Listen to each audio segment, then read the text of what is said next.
The Forgotten Ones. Dr. Eleanor Grayson didn't believe in the paranormal. To her, there were always explanations, logical, clinical, based in science and psychology. And when Thomas Carr walked into her office that cold Monday morning, she prepared herself for the usual cocktail of paranoia and delusion. Thomas was disheveled. His clothes were clean but wrinkled, his hair a greasy mess, eyes darting nervously around the room as if something, or someone, might leap out from the shadows. He sat in the chair opposite her, but even then he kept shifting, never quite settling. "I'm being erased," he said, his voice barely above a whisper. Eleanor blinked, keeping her expression neutral. "Erased?" she repeated, jotting the word down in her notes. "Tell me more about that." Thomas ran a trembling hand through his hair. "It started small. People forgot little things about me. My favorite color, the way I take my coffee. Then it got worse. Friends didn't recognize me on the street. My coworkers, my boss, they acted like I was a stranger." He paused, swallowing hard. "My parents didn't know who I was. I showed up at their house and they called the police." Eleanor leaned back in her chair, her pen hovering over her notepad. She had dealt with cases of dissociative amnesia before, but there was something in his eyes, a frantic gleam of desperation, that unnerved her. "Have you experienced any recent trauma, Mr. Carr?" she asked gently. "Something that might have triggered this feeling of isolation?" He shook his head violently. "You don't get it," he snapped. "This isn't a feeling. I'm being erased. Completely. From people's memories, from their lives. It's like I never existed." Eleanor pursed her lips. "Do you have any proof of this?" Thomas laughed, a bitter, hollow sound. "Proof? It's happening to me. What kind of proof do you think I can have? Photos where I used to be are blank. Emails I sent don't have my name. My driver's license, gone. I've tried everything. No one remembers me." He reached into his jacket pocket and pulled out a photograph. "Here, look." Eleanor took the photo from him. It was a simple image, a group of people standing in front of a house, smiling for the camera. Thomas was there on the far right, but something was off. His figure was faded, almost translucent, like a smudge on the film. "This is me," he said, pointing, "but I'm disappearing." Eleanor studied the photo. The others in the picture were clear, vibrant. Only Thomas seemed to be fading, his presence in the image somehow slipping away. Her fingers tightened around the picture. "Where did you get this?" "From a friend," he muttered. "Or at least, someone who used to be my friend." I showed it to him, asked if he remembered the day it was taken. He didn't even remember me being there. Didn't remember me at all. Eleanor's throat felt dry. She set the photo down carefully on the table between them. "And this has been happening for how long?" "Months," Thomas whispered. "I thought it was in my head at first, but now I'm scared. I don't know how much time I have left before I'm gone." Eleanor nodded, the rational part of her mind cataloging symptoms, paranoia, delusions of persecution, depersonalization, classic signs of a psychological break. But something about the way he spoke, the flicker of fear in his eyes, made her uneasy. "I understand this must be frightening," she said, her voice measured and calm. "But I believe there are steps we can take to address what you're experiencing. I'd like to schedule regular sessions so we can work through this together." Thomas's shoulders slumped. "You don't believe me," he murmured. "I believe you're in pain," Eleanor replied. "And I want to help." He stood suddenly, his chair scraping against the floor. "You'll forget too," he said darkly. "They always do." Before Eleanor could respond, he was gone, leaving the photo on the table. She stared at it for a long moment, unease crawling beneath her skin. She shook it off and filed the session under delusional disorder, locking the photograph away with her notes. For a few days, Eleanor's life returned to its steady rhythm. Clients, sessions, paperwork. Thomas's file remained untouched in her drawer, until Friday morning, when something strange happened. She was sitting in her office reviewing a patient's file when a receptionist called her. "Dr. Grayson, a Mr. Thomas Carr is here to see you." Eleanor froze, gripping the phone. Thomas Carr? The man from Monday? The receptionist paused. You must be mistaken, doctor. You haven't had any patients by that name. A cold wave of dread washed over her. No, I'm sure I did. I'm looking at your schedule right now, the receptionist said, her tone crisp. There's no record of a Thomas Carr. Are you still available to see him? Eleanor hesitated, her mind racing. Yes, she said finally. Send him in. The door opened, but it wasn't Thomas Carr. A man she didn't recognize stepped in, looking bewildered. You called for me? He asked. Eleanor stared at him. What's your name? John. He looked at her, puzzled. John Carr. Is something wrong? The room spun for a moment. Her heart pounded in her chest. No, she said quietly. Nothing at all. Dr. Eleanor Grayson felt the weight of the silence as John Carr sat down. The air in the room seemed thicker, heavier, as if something was watching them from beyond the walls. She kept her hands still, though she could feel the slight tremor running through them. This wasn't right. It couldn't be right. John Carr sat before her, looking every bit the normal patient, nervous, expectant. But she couldn't shake the feeling that something fundamental had shifted, that she was slipping down a path where the world no longer made sense. John Carr, you said, she repeated, trying to keep her voice steady. Yes, he nodded. I was referred by Dr. Miller for anxiety and stress management. He smiled nervously. Nothing too serious, but I've been having trouble sleeping lately. Eleanor stared at him, her mind racing. She was sure, absolutely sure, that she had seen a man named Thomas Carr just a few days ago. Thomas Carr, who had come to her claiming he was being erased from existence. The man sitting in front of her now had the same last name, but it was as if the other had never existed. She felt the urge to check her files, but that would seem odd, unprofessional. So instead, she forced a tight smile. Let's start with that then, she said, pulling out her notepad. Why don't you tell me what's been going on with your sleep? John began to speak, but his words barely registered. Eleanor nodded at the right moments, but her mind was elsewhere, buzzing with possibilities. Had she mixed up the names? No, that was impossible. She remembered Thomas's face vividly, his desperation, the photograph he had left behind. She'd been so sure. When the session ended, John Carr stood and gave her a polite smile. Thank you, Doctor. Grayson, I'll see you next week. Eleanor watched him leave, then bolted for her filing cabinet. Her hands shook as she pulled open the drawer and rifled through her patient files. Carr, nothing. Thomas Carr's file was gone. She swallowed hard and dug deeper, her fingers flipping through the names more frantically now. Had someone misfiled it? But she had been so careful. She'd even placed the photograph inside the folder. She stopped, staring into the empty space where his file should have been. She knew it had been there. She had locked it away herself. But now, there was nothing. No record, no file, no photograph. Her pulse quickened. She pressed the button for the receptionist, her voice tight. Did you happen to move any files from my office this morning? The voice on the other end sounded puzzled. No, Doctor. I haven't been in your office all week. Is something wrong? Eleanor's mouth felt dry. No, it's nothing, she lied, disconnecting the call. She sat back in her chair, staring at the empty space in the filing drawer. What was happening? Had she imagined it all? That night, Eleanor dreamt of a man standing in front of a mirror, but when she looked closer, the reflection wasn't his own. The reflection was fading, blurring, erasing itself in slow, deliberate movements, until there was nothing left but the empty glass staring back at her. She woke up in a cold sweat, heart hammering in her chest. The clock on her nightstand read 3:45 a.m., and her bedroom was silent except for the faint hum of the city outside. She tried to shake off the nightmare, but it clung to her like a shadow. The next morning, Eleanor went straight to her office. The unease from the night before still gnawed at her, but she was determined to figure this out. She searched her desk, her shelves, anywhere she might have left the photograph.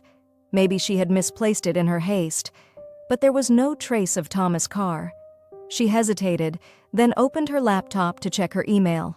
If she couldn't find the file, maybe there'd be some record of her appointment with him. She scrolled through her calendar and froze. The entry was gone. The date she had marked for Thomas Carr's first appointment was empty, as if he had never existed. A cold dread settled in her stomach. Eleanor leaned back in her chair, trying to steady her breathing. This couldn't be happening. She knew she had seen him, spoken to him. She remembered his face, his voice, his story. She opened her personal journal, the one she kept hidden in her desk, and flipped through it. Her heart skipped a beat when she found the entry. Monday, 10 a.m. Thomas Carr claims people are forgetting him. Possible delusional disorder? Photographic evidence of fading presence. The words stared back at her, proof that she hadn't imagined it. She hadn't made him up. But how could everything else, the file, the appointment, the photograph, be gone? Eleanor's hands trembled as she closed the journal. She didn't know what was happening, but one thing was clear. Thomas Carr's warning hadn't been a delusion. He hadn't been paranoid. He had been right. And whatever had happened to him, it was happening to her too. Over the next week, small things began to change. People who had once been close to Eleanor began to act differently. Colleagues greeted her with unfamiliar politeness, as though she were a stranger they barely recognized.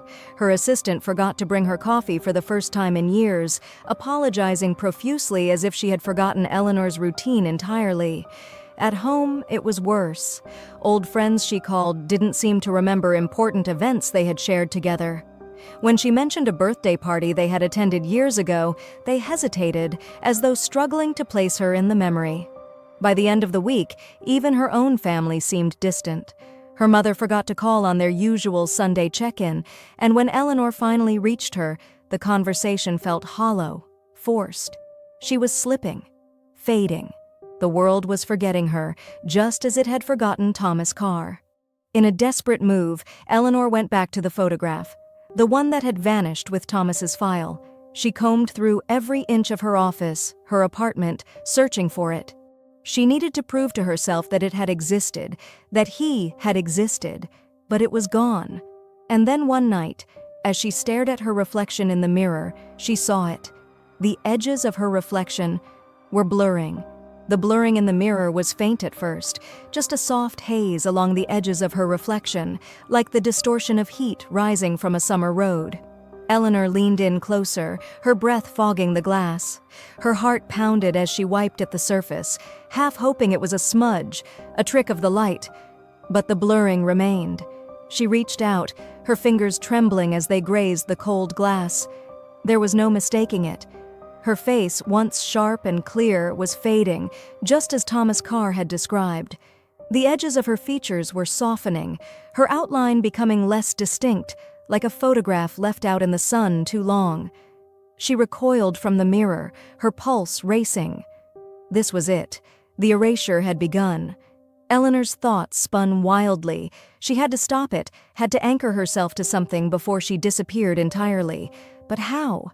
Thomas hadn't found a way, and now no one even remembered he had existed. She was running out of time. A desperate plan formed in her mind. If she could make someone remember her, truly remember her, in a way that couldn't be erased, maybe she could hold on. But who? Her colleagues were slipping away, her friends were distant, her family seemed to forget her more each day. Except for one person, Maggie. Maggie was her oldest friend, someone she had grown up with, the one person who might still remember her fully. Eleanor grabbed her phone and dialed Maggie's number, her heart hammering in her chest. The phone rang once, twice, then connected. "Hello?" Maggie's voice was warm but slightly puzzled, as if she couldn't quite place who was calling. "Maggie, it's Eleanor," she said quickly, her voice urgent. "We need to meet. Please, it's important." There was a long pause on the other end. Eleanor's stomach twisted as she waited. "Eleanor?" Maggie's voice finally came through, hesitant, like she was reaching for a memory that was just out of grasp. "Of course. When do you want to meet?" Eleanor exhaled in relief. "Tonight. I'll come over. I need to see you." That evening, Eleanor stood at Maggie's door, her hands shaking slightly as she knocked. When the door opened, Maggie smiled at her, but there was a flicker of something in her eyes, something Eleanor had seen in others over the past few days. Uncertainty, a faint recognition, but not the warmth of someone who truly remembered her. "Come in," Maggie said, stepping aside. Eleanor sat down in the living room, her mind racing for a way to explain what was happening. How could she make Maggie remember her, really remember her? If she could just make that connection strong enough, maybe the erasure would stop. "Maggie," she began, her voice trembling, "do you remember when we were kids? We used to spend summers at the lake, swimming all day, staying up late to watch the stars. Do you remember that?" Maggie smiled, nodding slowly. "Of course, Eleanor, we had such great times." But the way she said it was too polite, too distant, like a stranger repeating a story they'd been told. The memories weren't really hers anymore. Eleanor's chest tightened with panic. "No, really remember it, Maggie. We carved our initials into that old oak tree by the water. You cried when you lost your necklace in the lake, and I spent hours diving to find it." Maggie's smile faltered, confusion clouding her eyes. I think I remember that," she said, but her voice was uncertain, and Eleanor could see it, the slow slipping away, just like everyone else. It couldn't be happening. Not here, not with Maggie. "Maggie, please," Eleanor whispered, her voice breaking. "You can't forget me. I need you to remember me. If you don't, I'll disappear. Just like Thomas. Please." Maggie stared at her, her brow furrowed. "Thomas?" Eleanor froze. "Thomas Carr. He came to see me. He was the first. It happened to him too, and now it's happening to me." Maggie shook her head slowly. "I don't know a Thomas, Eleanor. Are you sure you're okay?" Eleanor's breath caught in her throat. She could see it in Maggie's eyes, the same thing she'd seen in everyone else. She was already starting to forget her. "No," Eleanor whispered, standing up abruptly. "Please, you have to remember me." But Maggie was slipping away. "Of course I remember you," she said, her voice distant, detached. "We've been friends for so long, haven't we?" Eleanor stumbled back toward the door, her heart pounding. It was too late. The erasure had spread too far. She could feel it now, a cold weight pressing down on her, pulling her away from the world, from reality itself. Maggie's face was already a blur, her voice fading into a hollow echo. She turned and fled, her breath coming in ragged gasps. She didn't stop running until she was back in her apartment, the door slamming shut behind her. Her hands shook as she locked the door, but deep down she knew it wouldn't matter. The process had already begun. She stood in front of the mirror again, staring at her reflection. There was barely anything left. Just a faint outline, a whisper of the woman she used to be. Tears stung her eyes. She didn't want to disappear. She didn't want to be forgotten. But as she stood there, staring at the fading image of herself, she realized something. The erasure wasn't just about being forgotten by others. It was about being forgotten by herself. Every memory she had, every moment of her life, was slipping away piece by piece, and there was nothing she could do to stop it. The last thing Eleanor saw before her reflection disappeared completely was her own eyes, staring back at her, empty, hollow, forgotten. Days later, a new psychologist moved into Dr. Grayson's office. There were no records of the previous tenant, no files, no personal belongings left behind. When asked about the prior occupant, the receptionist merely shrugged. "No one's been in that office for years," she said. Outside, life continued as it always had. People came and went, unaware of the ones who had been lost, erased from existence, forgotten by the world. But every now and then, late at night, someone walking past Eleanor's old office might feel a shiver, a faint whisper of something they couldn't quite place, a memory perhaps, or the ghost of a life they should have known. And then it would pass, leaving nothing behind. Thanks for watching the video this far. Comment below and let me know if you want to hear more stories like this, and tell me if you think someone else will become forgotten. Like and subscribe for more.